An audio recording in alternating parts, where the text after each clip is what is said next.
In your 40 years of mediating conflicts between warring factions around the world, what's the most important thing that you do that creates peace between the people involved? First, I never hear what they think.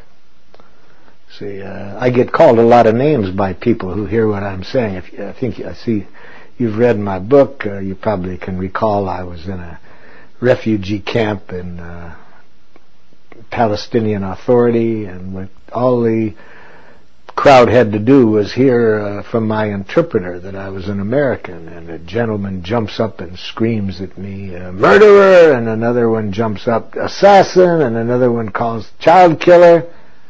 Within an hour, the guy that called me a murderer invites me to a Ramadan dinner at his house. I didn't hear what he thought of me. I connected to what he was feeling, what he was needing.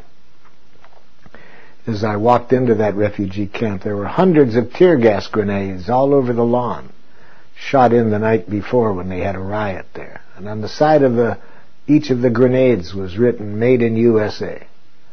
So when this guy calls me murderer, hearing that I'm an American, I tried to hear, what is the guy feeling? And I said, "Sir, are you furious?" And then I tried to hear his needs. "Are you needing a different kind of support from my country than you're getting?" And he looks at me in a kind of a stunned way. Apparently that's not the way people respond to him usually when he screams at them. He said, "You're damn right. We don't have sewage. We don't have housing. Why are you sending these weapons?" So I said, well, then that makes it clear why you'd be so aggravated. If you don't have these basics and you get these weapons sent over here, I can see that your needs are for some other kind of support. He said, "Do you know what it's like to live under these conditions for all these years?" I said, "So you'd like me to understand just how desperate it can be even for one day, let alone for many years." So I heard what was alive in the guy. Not what he thought I was, a murderer. I didn't say, "I ain't killed anybody."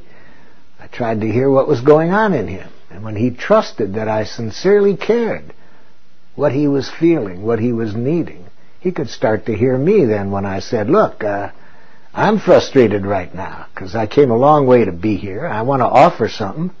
And I'm worried now that because you got me labeled as an American, you ain't going to listen to me." He said, "What do you want to say to us?" So he could hear me then.